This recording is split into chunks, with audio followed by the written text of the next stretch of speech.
ഇങ്ങനെയുള്ള ഒരു സംഭവം നമ്മൾ കുറെ കാലമായിട്ട് നമ്മളുടെ ഒരു പേടി സ്വപ്നമായിരുന്നു, ഇങ്ങനെ എന്തെങ്കിലും സംഭവിക്കുമെന്നുള്ളത്.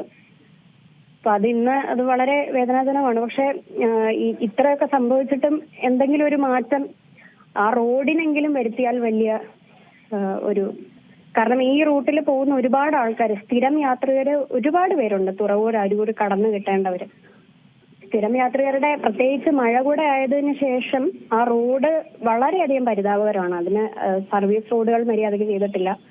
വേറെ റൂട്ട് എടുത്ത് പോകാനുള്ള അതുപോലും, ആ റോഡും അതിലും വലിയ കഷ്ടത്തിലാണ്. സ്ഥിരം യാത്ര ഒരു പേടി സ്വപ്നം തന്നെയാണ്. ഉള്ളൊരു റോഡാണല്ലോ ഒരു ഹൈവേ ആണ്, ദേശീയപാതയാണ്. അത്രത്തോളം തിരക്കും എറണാകുളത്തേക്ക് പോകുന്നവരും ഒക്കെ ഈ പറഞ്ഞ പോലെ രാവിലത്തെ സമയം, പ്രത്യേകിച്ചും ഈ വർക്കിംഗ് ഡേ ആകുമ്പോൾ വലിയ ഗതാഗത കുരുക്ക് അല്ലെങ്കിൽ തന്നെ ഉള്ളൊരു സമയമാണ്.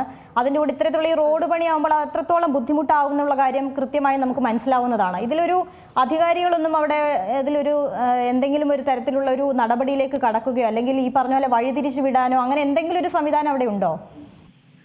സംവിധാനങ്ങൾ ഒരിടയ്ക്ക് ചെയ്തിരുന്നു. ആ സർവീസ് റോഡ് മാത്രം കുറച്ച് ടൈലിടുകയൊക്കെ ചെയ്തിരുന്നു കുറച്ച് ഭാഗത്ത്. പക്ഷെ അതിനുശേഷം വീണ്ടും ആ ടൈലെല്ലാം ഇപ്പൊ ഉണ്ടായിരുന്നു എന്ന് പോലും മനസ്സിലാവുന്ന പോലെ അല്ല. ആ സൈഡ് റോഡ്, ഒരുപാട് സ്കൂളുകൾ, അരൂർ ഭാഗത്ത് 1-2 സ്കൂളുകളുണ്ട്. ആ സ്കൂളുകളിൽ കുട്ടികൾ മിക്കവാറും ഈ വഴിയിൽ ചെള്ള തരിച്ചിട്ട് ഉള്ള ബുദ്ധിമുട്ട് ആ സ്കൂളിൽ ഉള്ള കുട്ടികൾക്ക് പ്ലസ് അവിടെ അടുത്തുള്ള പിന്നെ കടക്കാർക്ക് ഒക്കെ വലിയ ബുദ്ധിമുട്ടാണ്. പിന്നെ ഇതിന് വഴിതിരിച്ചു വിടല് ഒരിടയ്ക്ക് അതും പറയുന്നതായിട്ടുണ്ട്. പക്ഷെ ഈ അടുത്ത് എനിക്കൊന്ന് ദിവസങ്ങൾക്ക് മുൻപ് ഒരു ലോറി, തടി കൊണ്ടുപോകുന്ന ലോറി മറിഞ്ഞിട്ട്, അതും ഒരു സ്ഥിരം സംഭവമായിരുന്നു. ഇപ്പൊ ഈ ഇടയ്ക്കായിട്ട് അത് കേട്ടിരുന്നില്ല. പക്ഷെ വീണ്ടും ഒരു 2-3 ദിവസത്തിന് മുൻപ് അതുണ്ടായി. അങ്ങനെ ഉണ്ടായാൽ വീണ്ടും ഈ ബ്ലോക്ക് സാധാരണഗതിയിലുള്ള ബ്ലോക്ക് കൂടാതെ ഇങ്ങനെ ലോറി കടത്തിവിട്ടതിന്റെ ഭാഗമായിട്ട് ഉണ്ടാവുന്ന ബുദ്ധിമുട്ടുകൾ അതിനും കൂടുതലാണ്. അത് ഒന്നുകൂടെ വർദ്ധിക്കുകയുള്ളൂ. പിന്നെ ബസ്സുകൾ, ഈ വളരെ കഷ്ടമുള്ള ഈ റോഡിൽ കൂടെ KSRTC മിക്കവാറും പല ബസ്സുകളും വഴിക്ക് വെച്ച് സർവീസ് നിർത്തേണ്ട അവസ്ഥ, എന്തെങ്കിലും ബുദ്ധിമുട്ടുകളുണ്ടായി റോഡിന്റെ അരികിൽ അത് നിർത്തിയിട്ടിട്ടുണ്ടാവും. അപ്പോൾ വീണ്ടും ബ്ലോക്ക്.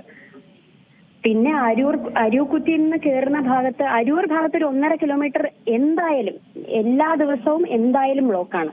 തിങ്കളാഴ്ച ദിവസം പറയണ്ട. ഇന്നിപ്പോ ഒരു വർക്കിംഗ് ഡേ അല്ലാത്തത് കൊണ്ട് വലിയൊരു ആപത്ത് ഒഴിവായി എന്നാണ് എനിക്ക് തോന്നുന്നത്. ഇപ്പൊ ഈ ദൃശ്യങ്ങൾ കാണാം, ഈ റോഡ് അല്ലെങ്കിൽ തന്നെ പൊട്ടിപ്പൊളിഞ്ഞു കിടക്കുന്നു. അതിന്റെ കൂടെ ഇങ്ങനത്തെ പണികളും കൂടി ആകുമ്പോൾ അതിലേറെ ആവും. പ്രത്യേകിച്ച് ഈ മഴക്കാലത്ത് പിന്നെ പറയുകയും വേണ്ട അല്ലെ, അത്രത്തോളം വലിയ രീതിയിൽ തന്നെ ആളുകളെ ബുദ്ധിമുട്ടിക്കുന്ന തരത്തിലുള്ള പണിയല്ലേ അവിടെ നടക്കുന്നത്. വലിയ കഷ്ടമാണ് ഇത്. സ്ഥിരം എല്ലാ ദിവസവും എല്ലാവരും ഇതുപോലെ പ്രാർത്ഥിച്ചുകൊണ്ടാണ് പോകുന്നത്. അങ്ങ് അറ്റം വരെ എത്തുമോ എന്നുള്ളത് എന്ന് പറഞ്ഞാൽ ശരിക്കും അത്രയും റിസ്കി റോഡ്സ് ആൻഡ് ഈ പറഞ്ഞ പോലെ ഉള്ള വളരെ വളരെ പരിതാപകരം എന്ന് മാത്രമേ പറയാനുള്ളൂ. ഏറ്റവും പുതിയ വാർത്തകളും വിശേഷങ്ങളും വിരൽ തുമ്പിലറിയാൻ സീ മലയാളം ന്യൂസ് എല്ലാ ഡിജിറ്റൽ പ്ലാറ്റ്ഫോമുകളിലും ലഭ്യം.